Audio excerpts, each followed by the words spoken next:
Assalamu salawatullahi rasulullahi salawatullahi. Assalamu salawatullahi rasulullahi salawatullahi.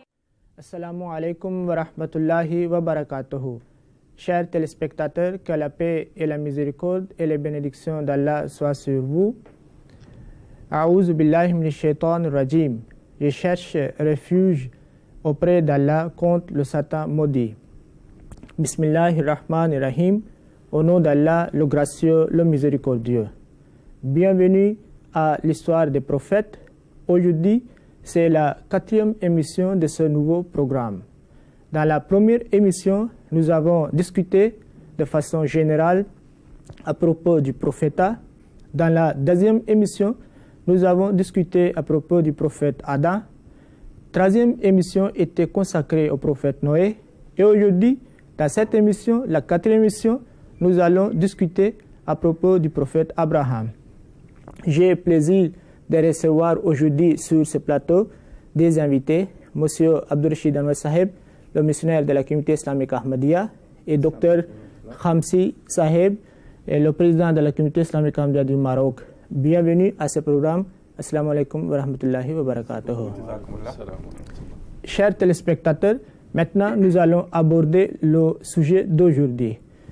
Monsieur Abdurrashid Anwar Saheb, comme cette émission est consacrée pour le prophète Abraham, que veut dire le mot Abraham? Tout d'abord, nous devons comprendre que le prophète Abraham, Ibrahim ou Abraham, plusieurs noms que nous arrivons à trouver dans différents endroits, dans la Bible, dans l'histoire et aussi dans le Saint-Coran. C'est un prophète de grande importance. C'est un prophète qui a demandé à Allah avoir une progéniture qui doit continuer sur la voie d'Allah. Donc Allah a accordé cette prière et d'une façon extraordinaire, même le monde entier est témoin, et quelquefois on peut dire témoin oculaire même, de ces manifestations ou de réalisation de cette prière. Le mot Abraham est mentionné à plusieurs endroits, comme j'ai dit, veut dire le père des nations, généralement. Mais j'ai trouvé une signification assez intéressante dans une langue syraïque. C'est mentionné le père compatissant. Ça devient Ab, comme c'est le mot Ab utilisé en arabe, et Ram, comme c'est Rahim, ou Raham, ça veut dire Rahim. Oui, Alab, c'est lui qui est Rahim. Donc c'était très intéressant de partager aussi cette information avec tous les téléspectateurs, mais c'est vraiment une personne de grande importance. Abraham, c'était un prophète, selon les informations mentionnées dans la Bible, on peut dire que c'est 2018 ans avant notre ère, ça veut dire avant Jésus-Christ, cette personne est née à Our. 18. 22 siècles, presque 22 siècles avant Jésus-Christ. Donc, si on va, parce qu'après la naissance du Saint-Prophète, c'est 570 ou bien 571. Donc, on peut estimer probablement 6 siècles entre Jésus et le Saint-Prophète et 22. C'est-à-dire qu'en gros, on peut dire 3000 ans. 4000 environ. Okay. Ça devient à peu près 4000 ans. Parce que si on compte après Jésus-Christ, c'est 2000 ans aujourd'hui. Et 2000 ans avant. Je parle entre le prophète Mohammed et Abraham. Donc, c'est selon la Bible que je dis, mais le Saint-Coran ne fait pas mention de ces détails. Comme ces détails, comme on avait déjà parlé dans nos programmes, ne sont pas tellement obligatoires, tellement importants, qui peut jouer sur la foi de quelqu'un. C'est pour cela que le Saint-Coran ne fait pas mention de ces genres de détails. Donc nous aussi, nous allons simplement, avec la référence de la Bible, nous avons dit cette chose. Comme je disais qu'il y a plusieurs noms. parmi les noms, Ibrahim, Ibrahim, Abraham, Brahima aussi. Oui. Mais le Saint-Coran a parlé, donné selon les qualités de ce prophète, et c'est ça qui est plus utile. Ok. Selon les qualités de ce prophète, il a donné le nom Ummah même. Que Abraham, lui-même, il était quand même Ummah complet. Ibrahim, il était Imam al-Nas aussi. Ibrahim, il était Hanif, plus de 8 fois. Imam al-Nas, ça veut dire il est le guide, il est le imam des gens. Okay. Le mot Hanif a été utilisé plusieurs fois, plus de 8 fois que j'ai compté dans le Saint-Coran pour Hazrat Ibrahim alayhi salam. Donc Hanif, c'était une qualité vraiment évidente et très importante dans le caractère de Hazrat Ibrahim alayhi salam. Celui qui va directement vers Allah, qui ne pense pas avoir des interprétations ou d'autres choses, comme on voit dans le cas de Hazrat Ismaïl alayhi salam, comme on a parlé tout à l'heure. Qui s'incline qu'à Dieu. Oui, qui s'incline qu'à Dieu. Donc c'était son caractère, c'est pour cela que le Saint-Coran mentionne chaque fois. Et en même temps, nous devons comprendre que c'est une qualité, ou ce sont des qualités d'Ibrahim alayhi salam, ainsi que les autres prophètes aussi qui peuvent avoir d'autres qualités. C'est pour dire qu'il y aura certaines accusations contre tel prophète et Allah les blanchit d'avance. Donc ça aussi c'est quelque chose qui est très important dans ce sens. Et il est appelé aussi Millat Hanifa, etc., etc. Et il y a une autre mention très intéressante faite par le Saint-Coran, qui est Ibrahim Allazi Waffa. Celui qui était toujours loyal envers Allah, celui qui n'a jamais montré un esprit de loyauté envers Allah. C'est une personne de caractère extraordinaire, et chaque endroit que vous allez voir, il est brave, il est courageux, quoi qu'arrive, il reste loyal à Allah. Donc ça aussi, ça fait ça en même temps, ça corrige toutes les accusations qu'on peut dire à propos de Hazrat Ibrahim alayhi salam. Et en effet, oui, c'est... Non, bismillah. Bismillah ar-Rahman ar-Rahim. Je voudrais seulement ajouter que pour Ibrahim alayhi salam, on lit dans le Saint-Coran qu'il disait je suis awwalul muslimin, c'est-à-dire je suis le premier des musulmans. Et être musulman, ça veut dire c'est le premier qui s'est soumis à Dieu à 100%. Donc nous avons vu qu'avec Noé, on a appris comment Noé combattait l'idolâtrie. Maintenant avec Abraham, on va voir comment en plus il a combattu l'idolâtrie, et il nous a appris comment se soumettre à Dieu par toute l'expérience qu'il a vécue. Ces arguments sont formidables contre l'idolâtrie et pour l'unicité de Dieu lorsqu'on va, Inch'Allah, parler. Par rapport à ce qu'il a dit, extraordinaire, c'est quelque chose à souligner davantage. C'est pour cette raison je voudrais aussi prendre la parole là-bas aussi. Awwalul muslimin, c'est normalement, c'est pour tous les prophètes.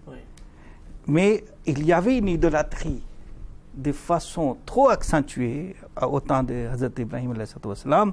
Et c'est pour cette raison, c'était plus important que lui-même il dise je suis awwalul muslimin. Et si on me demande aussi, à propos du saint prophète sallallahu alayhi wa sallam, la première personne qui a accepté l'islam, je dirais le saint prophète Mohammed sallallahu alayhi wa sallam. De la même manière, tous les prophètes, à leur temps, lorsqu'ils reçoivent le message, ce sont eux qui sont les premiers pour attester. De la même manière, Hazrat Ibrahim aussi atteste ces messages avec une certitude, avec une fermeté, avec une sincérité, avec un amour sincère. Et en effet, merci beaucoup. Et c'est dit qu'Ibrahim al-Lazifa, celui qui était loyal, Imamul Linnas, guide des gens, et encore d'autres choses qu'on vient de discuter à propos de ce sont ses attributs, ses qualités. Maintenant, le premier, comme le mot Abraham, ce que vous avez dit, dans une langue, c'est Abarahima, le Père qui a la miséricorde, le miséricordieux. Maintenant, je vais citer en effet une référence biblique dans laquelle je vais citer, chers téléspectateurs, ça c'est Genèse chapitre 17, et verset 4. voici mon alliance que je fais avec toi. Toi, Abraham, Dieu parle à Abraham, toi, tu deviendras père d'une multitude de nations. On ne t'appellera plus Abraham. Avant, on l'appelait Abraham, ça Abraham. On ne t'appellera plus Abraham, mais ton nom sera Abraham, car je te rends père d'une multitude de nations. Donc, en même temps, la signification d'Abraham, père d'une multitude de nations. Donc, avant, on disait Abraham. Abraham, en effet, veut dire Al-Ab al-Rafi, le père qui a un degré élevé. Mais lorsqu'on dit Abraham, la Bible lui-même traduit le mot, dit que père d'une multitude de nations. Mais il y a d'autres significations de ce mot Abraham aussi, je vais ajouter pour les téléspectateurs. Par exemple, dans la langue kurde, c'est écrit que Abraham, en effet, c'est composé de Bar et Ham. Et Bar veut dire Ach, le frère. Et Ham veut dire As-Sakhr, c'est-à-dire le caillou. Donc, cela veut dire Achus Sakhr, le frère de caillou. Donc, ça n'a aucun sens. Mais lorsqu'on lit son histoire, comme il a grandi dans la maison de son oncle, ça aussi on a discuté, c'était la maison de son oncle ou bien c'était son propre père. Donc peut-être ça nous renvoie vers cette histoire de son enfance. Il y a quelque chose sur Achus Sakhr. Sakhr, ça veut dire que c'est un caillou, et le caillou, il a le caractéristique d'être dur. Oui. Donc peut-être, je dis, As-Sakhr, c'est quelque chose qui ne peut pas être modelé, qui ne peut pas être changé. Donc elle reste sur ces points intrangibles. Donc peut-être que Achus Sakhr veut dire qu'Ibrahim, il était quelqu'un que lorsqu'il décide quelque chose, il ne revient pas. Il ne revient pas. Une explication que je vois à travers ce que vous dites. Il y a une autre signification que les savants nous donnent. Ils disent qu'Ibrahim, en effet, c'est composé de Abu et Raham. Et Abu, c'est clair, c'est le père. Raham veut dire Al-Jama'a, c'est-à-dire que père d'un groupe. C'est la même signification que la Bible nous donne. Donc voilà, en bref, le sens étymologique du mot Abraham. Maintenant, on a compris que veut dire le mot Abraham. On a également appris de votre part les attributs, certains noms que Dieu a utilisés pour Abraham. On veut comprendre également à propos de sa famille. Si vous pouvez nous expliquer. Tout d'abord, on doit comprendre que l'histoire d'Abraham, c'est une histoire très intéressante. Et même si on se base simplement sur le Saint-Coran, cette histoire est vraiment très, très, très intéressante. Et la Bible aussi dit beaucoup de choses, l'histoire aussi nous dit beaucoup de choses. Mais toutes les sources sont d'accord que pendant très longtemps, Hazrat Ibrahim n'avait pas d'enfant.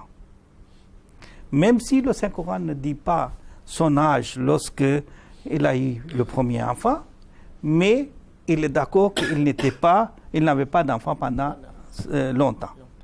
Ça montre aussi sa patience, ça montre aussi sa fidélité, ça montre aussi sa loyauté avec Allah, que pendant longtemps il n'a pas d'enfant et son épouse, selon la Bible, insistait à avoir un enfant, donc il n'a pas tourné de l'autre côté, comme c'était la tradition à son époque d'aller demander les idoles avoir des enfants.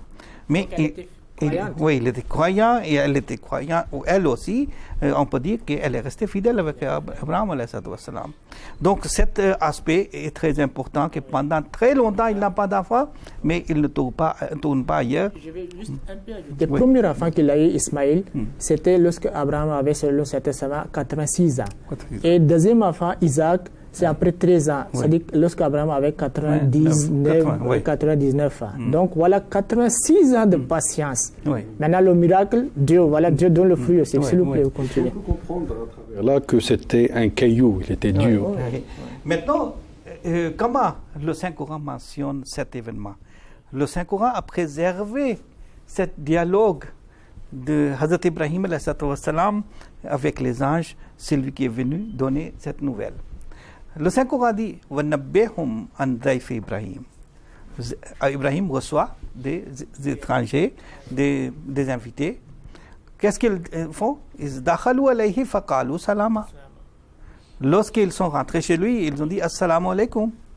Qala Inna minkum wajilun. J'ai peur de vous, vous êtes étranger pour moi, je ne comprends pas que pourquoi vous êtes arrivés. Peut-être vous êtes. Il a compris que ce sont des anges, ils sont venus pour annoncer quelque chose qui peut être grave pour le peuple. Donc j'ai peur pour cette chose.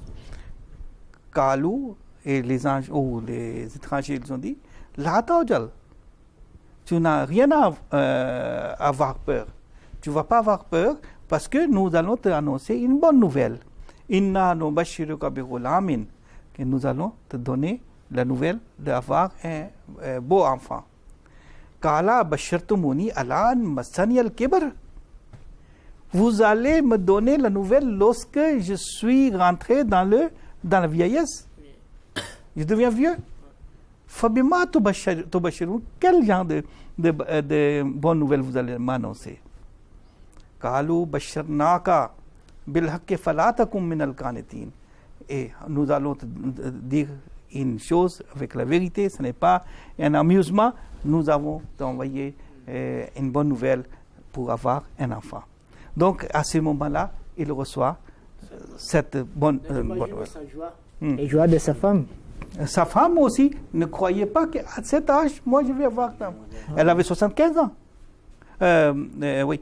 Et sa femme, je ne connais pas exactement. Oui, parce qu'il y avait.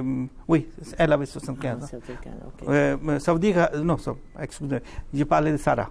Ok, vous parlez de Sarah. Okay. Sarah avait 75 ans à ce moment-là. Okay. Et jusqu'à 75 ans, elle aussi, elle n'avait pas d'enfant. Maintenant, elle a reçu cette nouvelle et Allah lui accorde un enfant selon les promesses. Qu'est-ce qui se passe pour avoir cet enfant aussi? La Bible aussi, malgré toutes ces rivalités. Et si entre parenthèses, comme vous avez cité quelques versets, avant que vous continuiez, je vais juste entre parenthèses, je pense dans la deuxième épisode aussi, lorsque les anges arrivent avec une mauvaise nouvelle et une bonne nouvelle. En même temps, ça, c'est la destruction du peuple de Lot et la naissance. C'était le même séance qui continue. Ok, qui continue. Mais là-bas, le mot qui est important, et c'est très important pour comprendre, ça concerne dans notre vie. Ils disent que Fama labisa anja bi'ijlin hadis. Que Abraham, lorsque les Israéliens sont venus, il n'a même pas tardé qu'il est venu avec un verre rôti. C'est-à-dire que lorsque les Israéliens sont venus, il les a accueillis, ils ont dit salam, c'est-à-dire que la paix est sur vous. Abraham a répondu que la paix est sur vous. Il n'a pas demandé est-ce que vous avez faim, vous avez besoin de l'eau. Non, il n'a rien demandé. Il est venu directement avec la nourriture qu'il disposait. C'était le caractère. Voilà son hospitalité d'Abraham. Lorsqu'un étranger vient chez vous, chez nous, il faut que ce que nous avons, sans demander, on vient, on présente. Ok, s'il vous plaît, continuez. Un homme choisi par Allah, ce n'était pas n'importe qui, et la manière qu'il reçoit des étrangers, c'est un modèle pour nous, nous devons suivre ces modèles. Maintenant, la Bible, en faisant mention, en même temps, je ne vais pas entamer d'autres questions d'abord, mais quand même, je vais citer que la Bible a mentionné plusieurs fois les bénédictions pour Ismaïl, même si la Bible n'accepte pas que le sacrifice a été fait d'Ismaïl ou les bénédictions sont pour Ismaïl. J'ai compté même, il y a un nombre, ça veut dire c'est presque le même nombre, une fois de plus est fait pour Ismaïl. Ça veut dire que ces bénédictions, ils n'ont pas pu enlever malgré toutes les interpolations. Donc, Abraham avait, donc comme on était en train de discuter à propos de sa famille, Abraham avait une femme qui s'appelait Sarah, la première femme. Abraham avait une deuxième femme, ou bien il y avait encore des enfants. Il y avait une deuxième femme qui s'appelait Hajra. Il y avait une troisième femme qui s'appelait Ketura aussi. Donc, il y avait trois femmes, on a fait mention peut-être. Et dans Tabri, oui, bien vrai, il y a trois femmes qui sont mentionnées dans la Bible, mais dans Tabri dit qu'il y avait quatrième aussi, deux d'Arabes et deux autres. Et maintenant, je ne sais pas, parce que le nom de quatrième femme, elle dit Hajoura. Peut-être c'est même Hajar ou bien Hajoura, on ne sait pas. Mais quand même un historien, il fait la différence entre quatre. Donc on peut dire 3 femmes ou bien 4 femmes. Okay. Selon la Bible, c'est 3. C'est 3 femmes. Okay. Selon le Saint-Coran, on n'a pas fait mention de Sarah, à ma connaissance. Okay. Mais on a fait mention de Hajra. Ok, maintenant, et les enfants, il a eu... Oui, il a eu premier enfant, Hazrat Ismaïl alayhi salatu wassalam. Ismaïl a été donné plusieurs significations aussi. Une signification, c'est le champion d'Allah. Okay. Donc, Ismaïl. Okay. Donc, nous avons vu aussi comment il était champion d'Allah aussi, c'était très important. S'il y a une deuxième signification, cela veut dire Samea il. Que Allah a écouté. Oui, Allah a écouté. Chers téléspectateurs, surtout les chrétiens, ils connaissent que lorsque Jésus était sur la croix, il a dit Eli, Eli, lema sabachthani. Oh mon Dieu, oh mon Dieu. Donc c'est le même mot. Samea, même en arabe, on dit il l'a exaucé. Donc Samea, ça dit Allah a exaucé la prière. Donc ça, c'est aussi une signification du mot. Donc, comme ça, il y avait 3 femmes, selon la Bible 3, selon le Saint-Coran, une seule femme qu'on trouve la mention, mais 2 femmes de façon claire, la Bible mentionne, et 3e aussi, elle mentionne d'une façon passable. Et, ok, on a compris qu'Abraham avait, disons, 3 femmes. Il y avait des enfants. Maintenant, un détail qu'on peut donner, que selon les traditions, selon la Bible aussi, Abraham a eu 175 ans d'âge, Hazrat Ismaïl a eu 137 ans d'âge. Lui aussi, il s'est marié à l'âge de 65 ans, ou elle a eu le premier enfant à l'âge de 65 ans, etc. Ismaïl. Ce sont des détails qui ne sont pas importants parce que le Saint-Coran aussi ne fait pas mention de ces détails, et ce ne sont pas tellement importants. Ok, si on continue dans notre liste de questions, donc on a oublié, lorsqu'on était en train de parler de sa famille, il avait son père aussi. Donc si vous pouvez parler à propos de son papa. Oui, je pense que comme la question devant nous parle de son père, et en même temps ça parle d'un événement extraordinaire, un débat qui a eu lieu, donc tous les deux on va parler en même temps. Ce débat est très intéressant et ça nous donne aussi beaucoup de directives. Qu'est-ce que nous devons faire, comment nous devons faire le moment que nous discutons avec nos opposants, nos adversaires. Tous ces directives sont là. Et Hazrat Ibrahim alayhi wassalam, c'est mentionné à propos de lui que Hazrat Ibrahim alayhi wassalam a dit, et c'est mentionné dans le Saint-Coran, mais d'abord je vais lire le Saint-Coran. Oui, c'est le verset de ce qu'on est en train de discuter à propos de l'hospitalité, les anges. Ça, c'est à l'occasion de la naissance d'Isaac. Donc, c'est ça dans le contexte. C'est dans le chapitre 11, Hud, et le verset Fama Labissa. Donc, ça, c'est verset 70. Et si on continue, donc ça va arriver la bonne nouvelle de la naissance d'Isaac. Ok, donc voilà, on continue. Maintenant, Waiskala Ibrahimu liabihi azara. Atattakhidhu asnaman alihatan inni araka wa qaumaka fi dhalalin mubin. Et lorsque Ibrahim a dit à son père, Azar, le mot ab qui est utilisé, nous allons discuter tout à l'heure. Atattakhidhu asnaman alihatan, est-ce que vous prenez des idoles comme votre Dieu? Inni araka, moi je vous vois, vous et votre peuple, comme les personnes qui sont égarées de façon claire. Maintenant, est-ce que Azar... Il nous reste 5 minutes. Donc, si vous pouvez, avant qu'on reste dans la discussion de son dialogue, qu'est-ce qui s'est passé? Je vais vous dire tout simplement que Hazrat Khalifatul Masih, le premier, il nous donne un argument très très solide pour dire que ce n'était pas son père. C'est lequel argument? Il dit que le mot Ab, c'est général. Et Abraham n'a pas, son père n'a pas été idolâtre. Pourquoi? Il dit que s'il était idolâtre, il n'allait pas prier pour ses parents. Il dit que, Hazrat Khalifatul Masih le premier, il dit, la prière d'Abraham, c'est Rabbana ghfirli wa li walidayya. Donc, un mushrik pour lequel Hazrat Ibrahim n'allait pas demander la prière. Oui, c'est la prière vers la fin de sa vie. Oui. C'est-à-dire que ce n'était pas prière de début. Oui. Au début, moi j'ai lu à certains endroits qu'il n'était pas du tout idolâtre même. Le père le mot ab, c'est général. Quelquefois on utilise pour l'oncle, quelquefois on utilise pour d'autres personnes qui sont des parents, ou quelquefois même pour les grands on dit oncle. Et l'ab en arabe, on peut dire ab à celui qui dit rabbi, celui qui élève quelqu'un, on lui dit ab. Oui, il se peut que la personne qui a élevé Hazrat Ibrahim, c'était la personne Azar. Et vous voyez, dans ab, chaque fois lorsqu'Abraham discute à propos de l'idolâtrie et il conseille à son papa le mot qui est employé ab. Et lui-même, il demande le pardon. Et il dit, ok, je vais demander le pardon pour toi, toujours le mot ab. Mais la prière que M. Béchid Saïb Anwar vient de mentionner, ça se trouve dans chapitre 14, c'est verset 41, 42. Rabbi Jali Moki Masalati wa Mizrati Valil Validaina, Rabbi Fili Validaya. Donc ici le mot valide. Et valada veut dire celui qui a engendré. Donc cela là, c'est définitivement pour ce papa. Et il est en train de prier pour ce papa alors qu'il a déjà dit.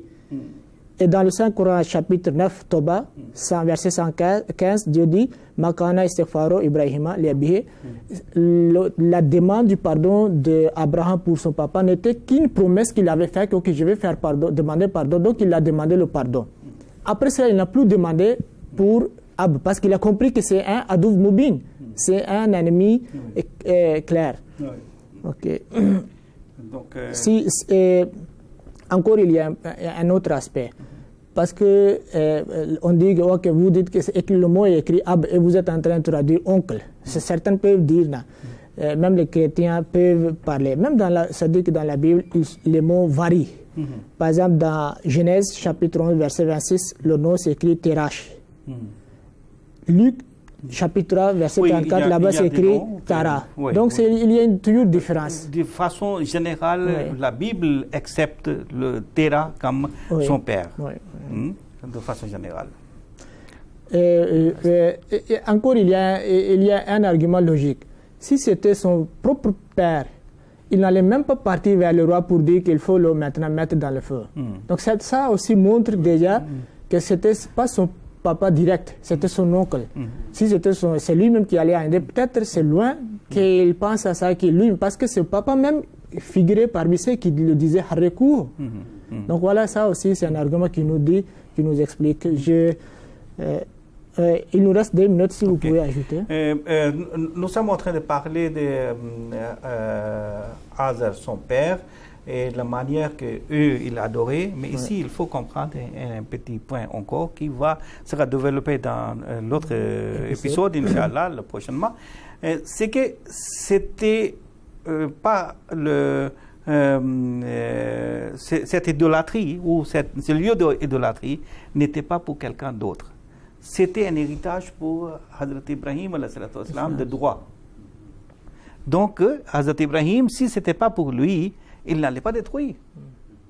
Simplement, il a perdu de l'argent, oui, ce qu'il pouvait avoir, mais il voulait leur montrer la preuve. Ça, Inch'Allah, ça c'est une question que, Inch'Allah, c'est une question très importante. Pourquoi il a brisé les idoles? Comme vous avez répondu en bref, mais Inch'Allah, on va continuer.